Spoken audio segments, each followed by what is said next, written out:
We don't want to be producers of cocoa. We want to be processors of cocoa. Value addition in agriculture. Nigeria moves from cocoa production to processing. House of Representatives to probe non-remittance of 5% user charge to FEMA. This law and every law made for our country will be obeyed. They can get mortgages at single digits, that's below 10%. Shelter deficit. Federal government provides single-digit mortgage to civil servants. Hello and thank you for joining us on NTA Network News at 9. I'm Lami Ali. Hingino John Adams will bring us stories from Lagos. And here with me in the studio is Musa Abubakar with updates from the business desk. So Musa, today is the first day of the working week. How did the market fare? The equities market began the week in positive territory as oil prices surged by 4%. Well, you stay back to get details on that. And of course, we have our sportsman who is going to feed us on the latest updates on sports. Ayo Deji Makinde. Ayo, tell us the updates you have. Well, the Super Eagles of Nigeria are in Moscow, fresh from winning the Unity Cup tournament in London for an international friendly against the Russian national team. Stay with the NTA for much more. Remember, you can join us on nta.ng/live and on our other social media handles displayed on your screen. Now, the federal government is committed to reviving the cocoa industry and the whole agricultural value chain in Nigeria with a target of moving the sector from mere producer to processor of cocoa on the global stage. Vice President Kashim Shettima stated this during an audience with a delegation from the World Cocoa Foundation led by its president, Chris Vincent, as the presidential villa. State House correspondent Abdurrahman Jibrila reports.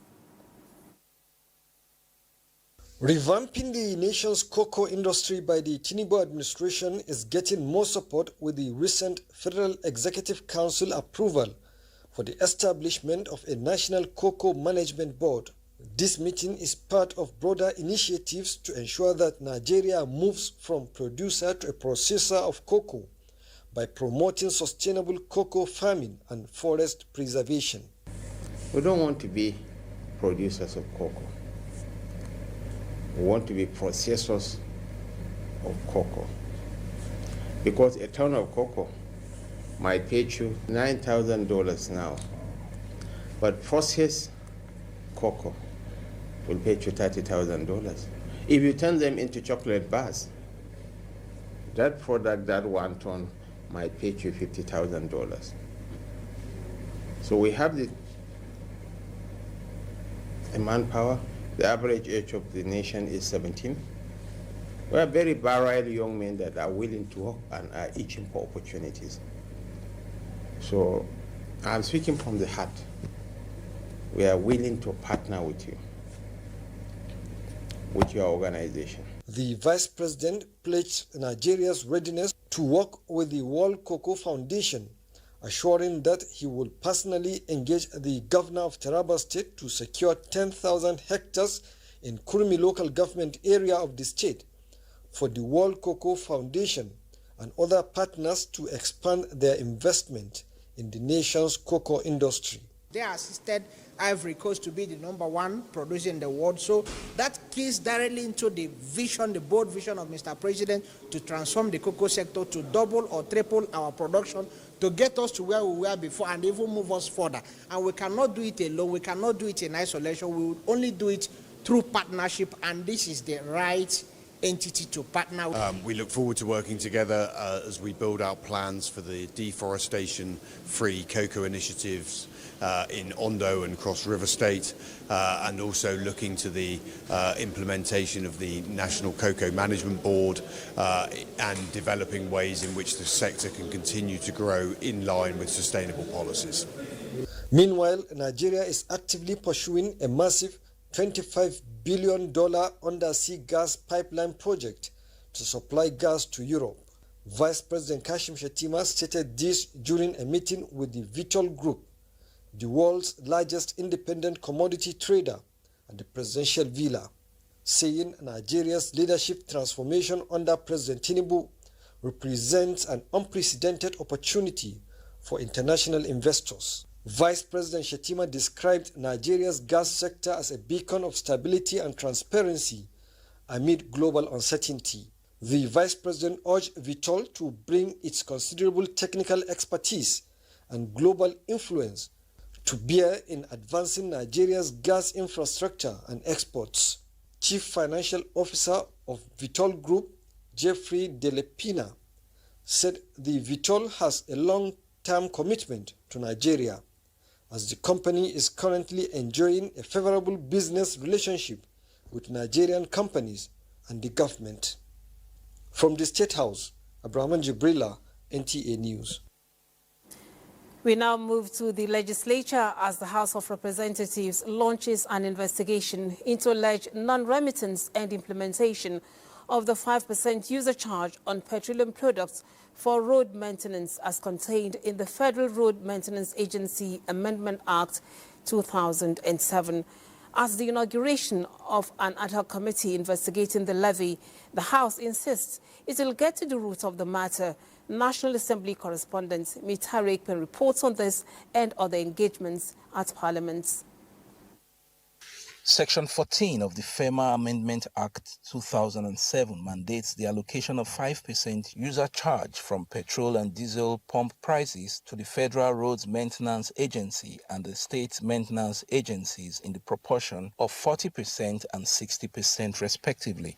Non-compliance with this provision by relevant agencies led the House to set up an ad hoc committee to investigate remittance of the levy.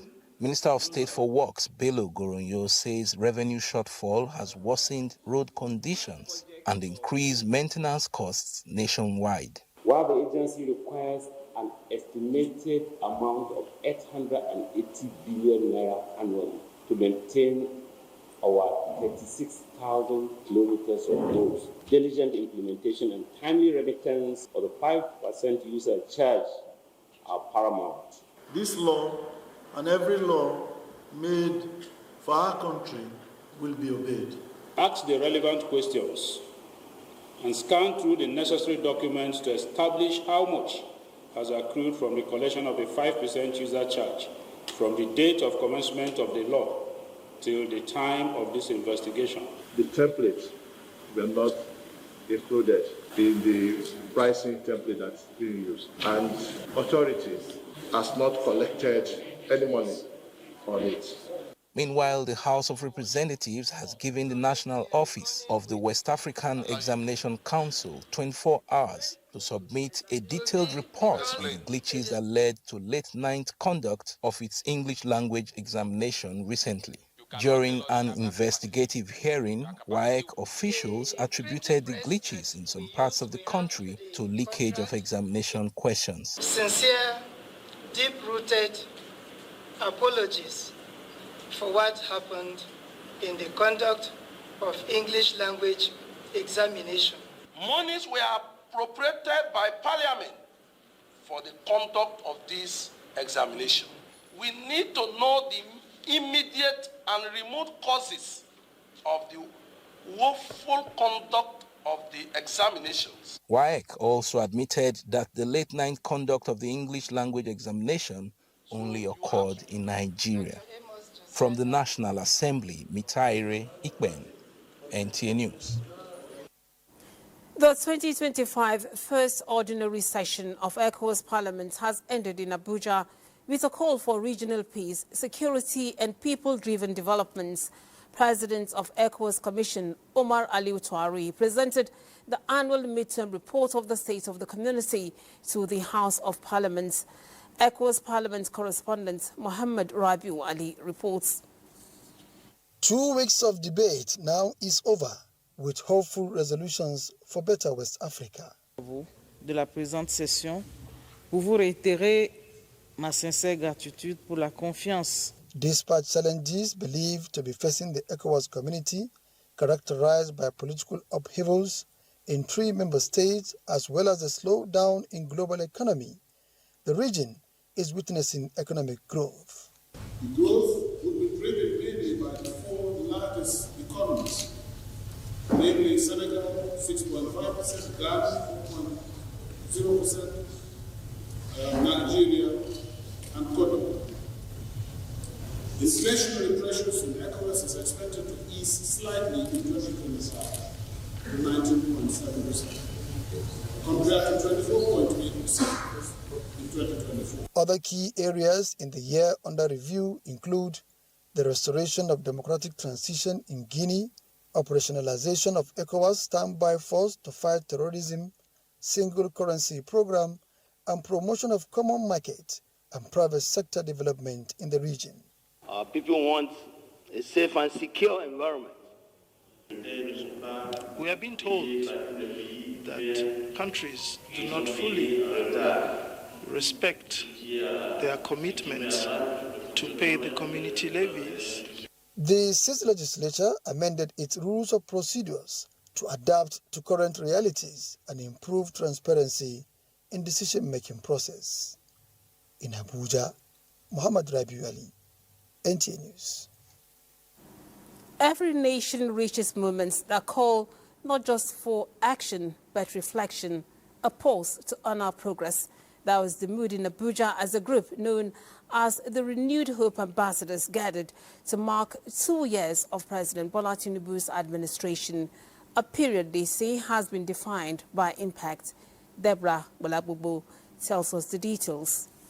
A celebration of leadership and legacy of President Bola Tinubu's 2 years in office.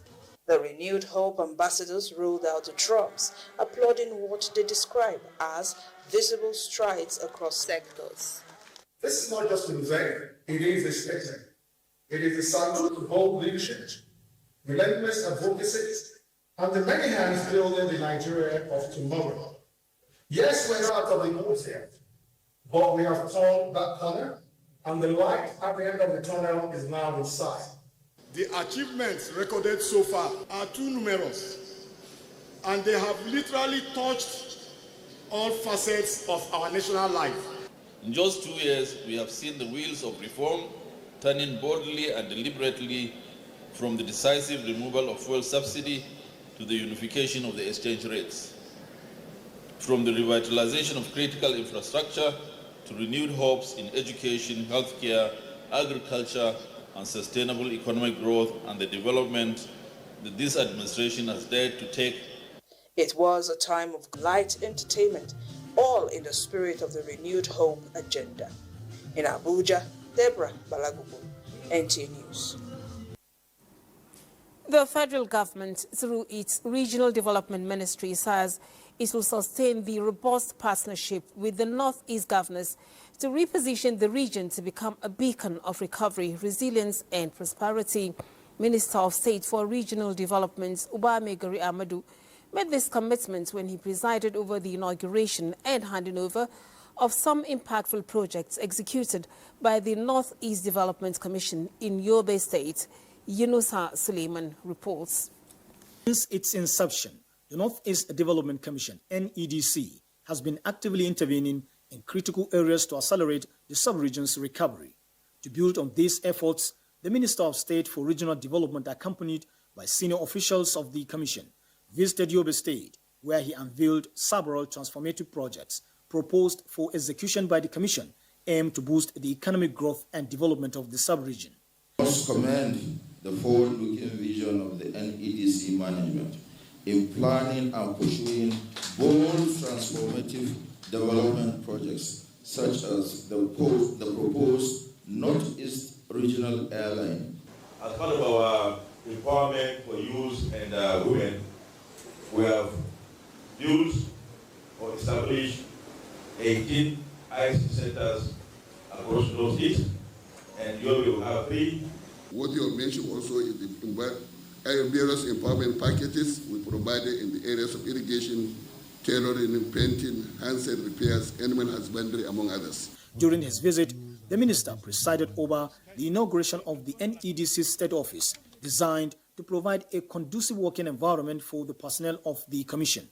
Additionally, he inaugurated and handed over several facilities, including an ICT resource center, a solar-powered borehole to enhance water supply, and a 250-seater lecture theater at Yobe State University aimed at facilitating teaching and learning. The Minister of State for Regional Development, flanked by the NEDC Managing Director, also inspected the ongoing construction of a 450-capacity multipurpose hall at the Government Girls Unity College Damaturu, as well as handed over building materials to the state officials for distribution to flood victims across the state. In Damaturu, Yunusa Suleiman, NTA News. You're watching the network news on NTA. We now pause to bring you some messages. President Bola Ahmed Tinubu has again demonstrated his love for the less privileged and the needy in society. The latest of the president's kind gesture is the donation of 900 bags of 50 kg rice and 10 cows through the office of the First Lady to the Abuja Muslim community. Abdullahi Ajia witnessed the distribution of the items by the Abuja National Mosque. It's just few days to this year's Eid al-Adha, and here at the Abuja National Mosque, it's hope renewed with obvious joy and smiles, occasioned by the love of President Tinubu to the less privileged Muslims in Abuja. With an organized model of distribution, individuals, religious groups, disability communities, and the 6 area councils got their share of the donation. It was sent to us for Salah celebration, definitely.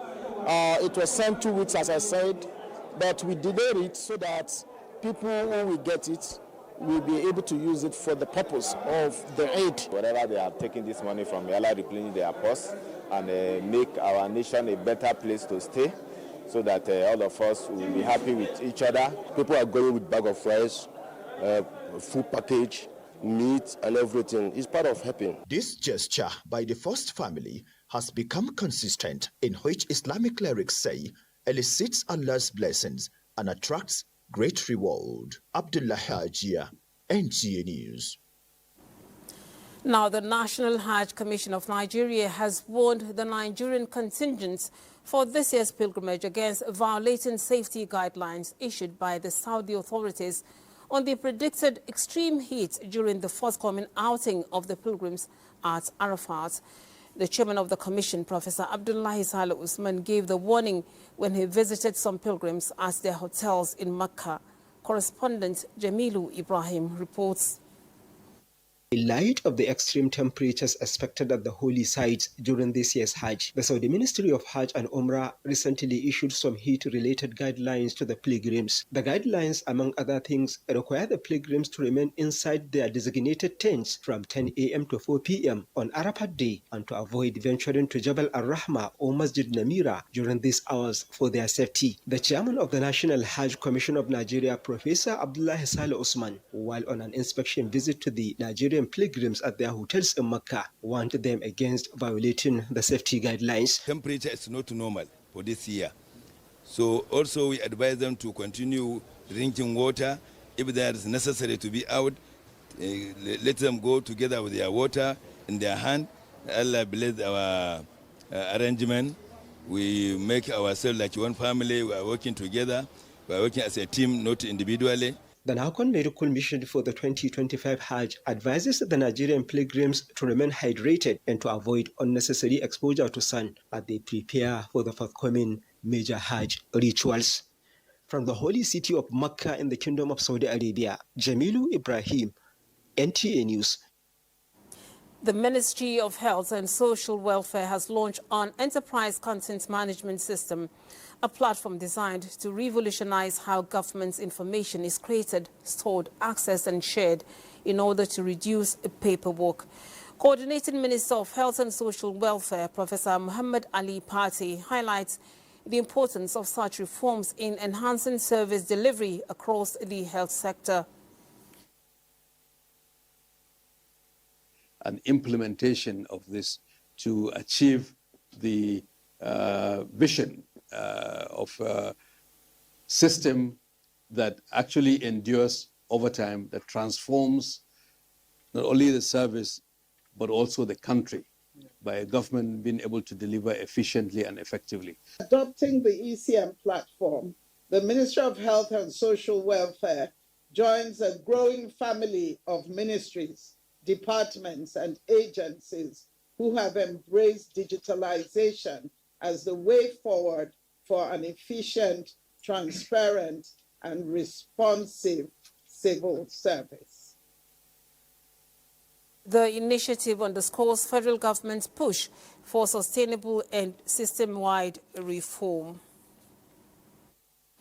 The Ministry of Police Affairs has taken a significant step towards enhancing healthcare services for its staff with the inauguration of a staff clinic.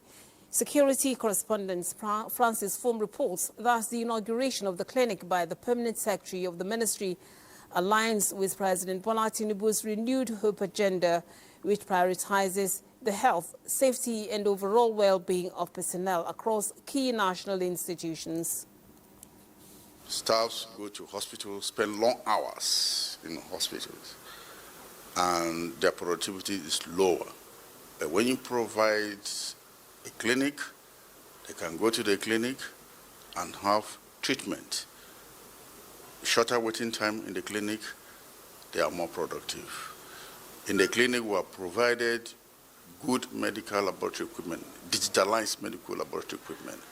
We have copper doctors there, we have copper medical laboratory scientists, we have copper pharmacists, and the medical treatment they are going to have is free of charge. He notes that the newly inaugurated clinics are equipped to provide primary healthcare services, medical consultations, and basic emergency care to reduce health-related absenteeism among staff.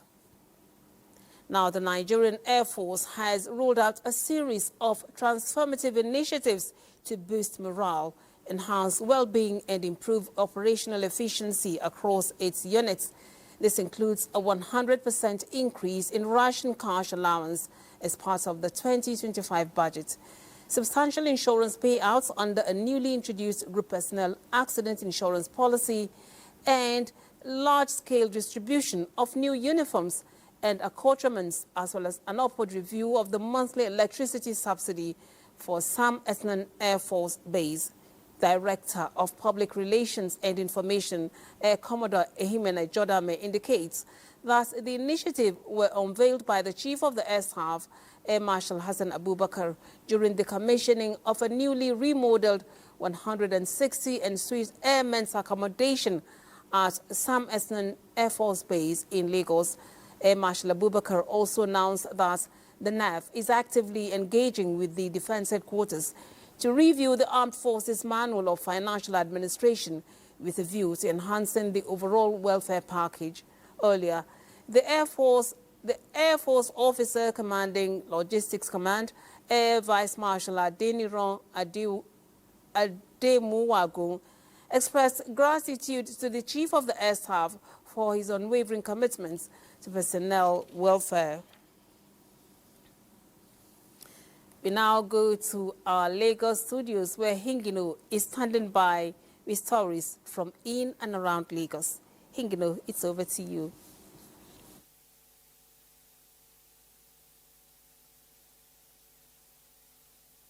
Thank you, Juma Lami, and welcome to Lagos. Ensuring digital inclusion for schools in rural, underserved, and unserved communities in Nigeria will go a long way in creating a viable and empowered population that is not limited by location. Minister of Communications, Innovation and Digital Economy stated this at a stakeholders engagement on the Universal Service Provision Fund Impact Alliance in Lagos. Joel Pupola has the report.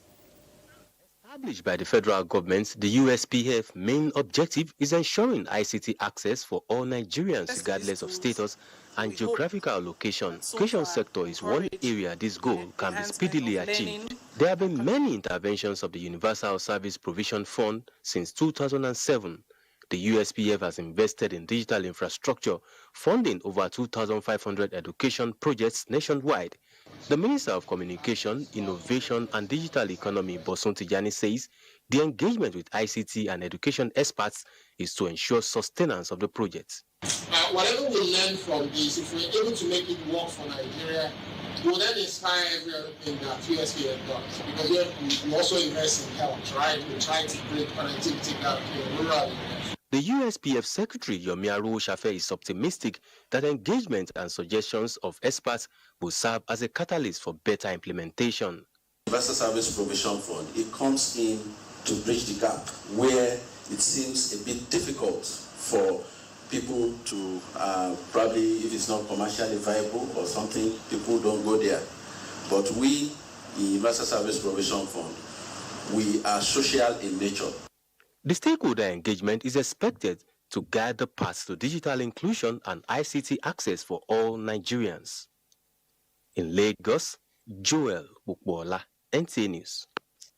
And the Nigeria Customs Service and its Benin Republic counterpart have deepened synergy to digitize and harmonize cross-border trade through SIGMAT and an ECOWAS project that aims to facilitate trade and transport within the region by implementing an interconnected system for managing goods on transit. Joel Pupola again reports that the controller of customs in both countries agreed that the initiative will enhance trade and block revenue leakages. It is a major leap forward for Nigeria and Benin Republic, with Semekrake border now expected to be a beehive of trade facilitation, courtesy of the SIGMAT connectivity and ECOWAS project that is now gaining traction, with each free movement of goods, and the custom administrations of the two countries have agreed to deepen synergy towards ensuring the success of the initiative. Controller General Nigeria Customs Service Bashir Adeniyi says SIGMAT reflects Nigeria's strategic ambition to align with global best practice and modernize trade along the corridor. The CG says the technology will be deployed to other border posts in the country. We have seen the possibility of fraud, diversion, when you manage transit, even in developed countries. And the system that we have put in place is resilient enough, is strong enough to take care of those challenges. We've seen it work in 7 other customs administrations within this corridor. We have automated our processes and our procedures, and that we will also need to carry along all our stakeholders on both sides. For the Benin Republic Customs, the move will eliminate fraud and other criminal activities which will encourage trade and investment. The system will really fluidify and facilitate the move of the goods from Abuja all the way through Cotonou to Benin and then through Nigeria. And also when goods are coming from Nigeria to go to use the corridor, SIGMAT will facilitate. Just as the government is stepping up its game in automation, the Seme Command is witnessing a facelift with state-of-the-art facilities, including accommodation, to boost the morale of officers and men of Nigeria Customs Service. In Lagos, Joel Bukbola, NTA News. That's it from Lagos. Network News will continue in Abuja after this timeout. Thank you for saying. Musa has the business news. Thank you, Lami. Oil prices surged by around 4% on Monday after the OPEC Plus alliance opted to maintain its planned production increase for July, mirroring the hikes made in the previous 2 months. Brent crude futures had risen by 3.6% to reach $65.06 per barrel, while U.S. West Texas Intermediate crude climbed 4.9% to $63.78. This rebound follows a decline of over 1% in both benchmarks last week. The Organization of the Petroleum Exporting Countries and its allies, collectively known as OPEC Plus, announced on Saturday that they will raise output by 411,000 barrels per day in July. This marks the third straight month of identical increases as the group aims to regain market share and discipline members that have exceeded their production quotas. An estimated 17 trillion naira is said to be lost through abandoned projects across the country, spanning more than 10 years. This is as the Chartered Institute of Project Managers, backed by the Ministry of Trade and Investment, is moving to clamp down on quacks and institutions offering certification unlawfully. In line with Mr. President's renewed hope agenda, we would carry out our legally mandated duties to regulate the project management profession for the benefit of this country, its laws, and its people. Nigeria's equities market closed in positive territory today as investor sentiment remained upbeat across key sectors. The all-share index advanced to 112,015.95 points, reflecting renewed buying interest and a strong close for the trading day. Trading activity was robust with 17,019 deals recorded. A total of 517.95 million shares were traded, amounting to a market turnover of over 10.07 billion naira. The overall equity capitalization stood tall at approximately 70.64 trillion naira, reinforcing investor confidence in the market's resilience. Today's performance reflects positive momentum in blue-chip stocks and sustained participation by institutional investors. Market watchers will be keeping an eye on upcoming economic data and corporate earnings, which could further influence sentiment in the sessions ahead. That's a quick look at business news. Lami's back to you. Thank you so much, Musa. Now, the federal government, through the Ministry of Finance Incorporated, has unveiled plans to ease mortgage terms for federal civil servants in Nigeria. This came to the fore as the signing of an agreement in Abuja. Neka Uko reports. For many Nigerians, owning a home feels like chasing a mirage, as commercial mortgages often come with high interest rates and developers struggle to secure financing to build affordable houses. This is what the Murphy Real Estate Investment Fund, MREF, is trying to change by pulling in partners to ensure there is enough money to fund mortgages with low rates. Today marks a very significant agreement, which is the coming together, a partnership between MREF and the Family Homes Funds to bring funds that allow us to be able to on-lend to Nigerians, and they can get mortgages at single digits, that's below 10%. We're starting the project with a pilot in principal key areas of the country. We hope that this will be a proof of the concept. We managed to raise 250 billion, coming partly from Ministry of Finance and partly from the private sector. So we as fund manager, we are managing the fund. For now, the MOU is a bold step, but the proof will be in how many families move into homes they can call their own without breaking the bank. In Abuja, Neka Uko, NTA News. We go for another break. Do stay. Stakeholders from across platforms are in Geneva, Switzerland, to share knowledge and trends on disaster risk management. Now, our very own Mina Daniels is there to bring us insights on the 8th Global Platform for Disaster Risk Reduction. Hello, Mina. Your observation is spot on, because indeed stakeholders are already on ground here at the Geneva International Conference Center to begin identifying gaps in the implementation of the Sendai framework for disaster risk reduction. A multi-level conversation by critical stakeholders, including head of the UNDRR. We provide partners the opportunity to network and exchange knowledge on the implementation of the Sendai framework 2015 to 2030. Access to early warning has improved, but on other targets like reducing the number of people affected, which means fewer houses destroyed, fewer livelihoods lost, we've not done well. Reducing economic losses, we've not done well. Reducing infrastructure losses, we've not done well. So how do we use the remaining 5 years to infuse a sense of urgency into achieving these. Meanwhile, the World Resilience and Recovery Conference is slated to provide priority actions to strengthen disaster resilience globally. But of course, the NTA is on ground and will continue to keep you up to speed with proceedings at the global platform. Thank you so much, Mina. Now, sports update is next with Ayo Deji. Oh, yes. Thanks, Lami. We'll begin with football. The Super Eagles are in Moscow for their international friendly with Russia, as 18 players are in the team's camp, with the duo of Bruno Onyemaechi and Olakunle Olusegun expected to join.